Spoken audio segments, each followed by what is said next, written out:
me in about this piece for the longest time was that, other than the excuse to play with the incredibly talented Noah Robinson, right? It's pretty awesome. Is that I think it's the perfect metaphor for hospitality and table fellowship. Given that most of us have probably actively been practicing hospitality this past week with all of our Thanksgiving festivities, it really seemed like the perfect opportunity to talk about this piece and to play this piece for you today. I believe that music in general is the perfect metaphor for talking about hospitality. Music brings people together. Music requires listening, be it to the music in general, or if you're an ensemble, if you're playing a duet or something with a larger group of people, it definitely requires listening to each other. Music, like hospitality, inspires. Music, at its essence, is hospitality. It is about creating space. It is... We're good. It's about listening. It's about making people comfortable. And how blessed are we that music and art have been such an integral part of 7th Street Christian Church. How lucky are we that we have such a talented and amazing organist and a wonderful choir? How lucky are we that we get to house the harps and the Academy of Music program, that we get to draw upon their talent and get to be blessed by their talent weekly. Just about weekly. I get it every single day because I get to hear all these great musicians practice. How lucky are we that we get to be moved even closer to God through music? We're in a season of fellowship. We've just celebrated Thanksgiving, where we gathered around a table with friends to give thanks. In the weeks ahead, we will continue to fellowship with one another, welcoming people into our homes and breaking bread and sharing in conversation and preparing our way for the Christ child. Coming around the table is an icon of God's grace and goodness. It is one of the most unique things that we do as human beings, if you think about it. There's no one else that does this but humans. And we know that coming around the table is more than just about food. It's about sustenance, spiritual and emotional and communal sustenance.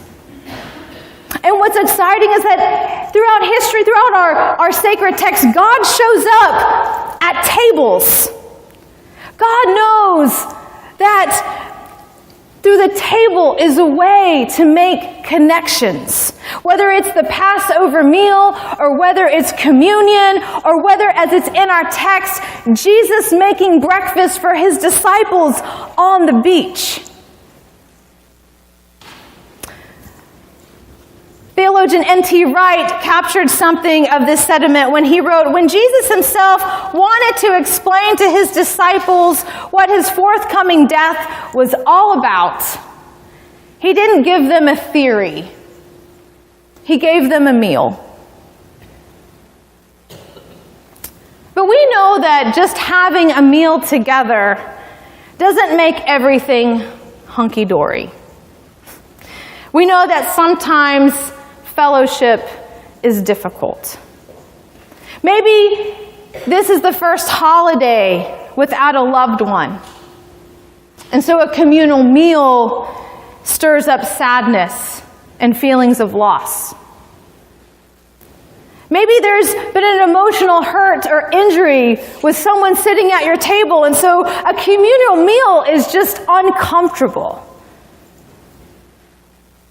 Maybe you just don't like the people that you're sitting at the table with, and it's just not really how you want to spend your time. Or maybe when you come together with friends or family around the Thanksgiving or Christmas table, there's drastic theological or differing political opinions. I remember last year, right after the presidential election, and there was news about how people chose not to go to Thanksgiving dinner that year. Matter of fact, when we disagree on an issue, coming together around the table is the last thing that we want to do. But again, I would like to draw upon the metaphor of music. The piece that Noah and I played today, this Mirror Duet, is actually an inverted palindrome, where one player reads the music from the top and the other player reads it from the bottom. That's why the stand was the way it was. And so when the music is laid on a flat surface, we are able to read the music from opposite sides, leading to the nickname table music, which I think is really pretty cool. Now, in this particular piece, we come to the table playing the same piece from our own vantage point, and it works. And no doubt it took some creativity and crafting for the music to be written in this way. But I think it's also a gentle reminder to us that we all might have different starting places. We might all sit at different places around the table, but we can come to the table still and make beautiful music. Noah and I don't even have to technically like each other to play the music, do we? We do, but we don't. We didn't have to. It is enough to know that we are invited to share in the opportunity to play music together. Theologian Christine Pohl has observed, a shared meal is the activity most closely tied to the reality of God's kingdom, just as it is the most basic expression of hospitality.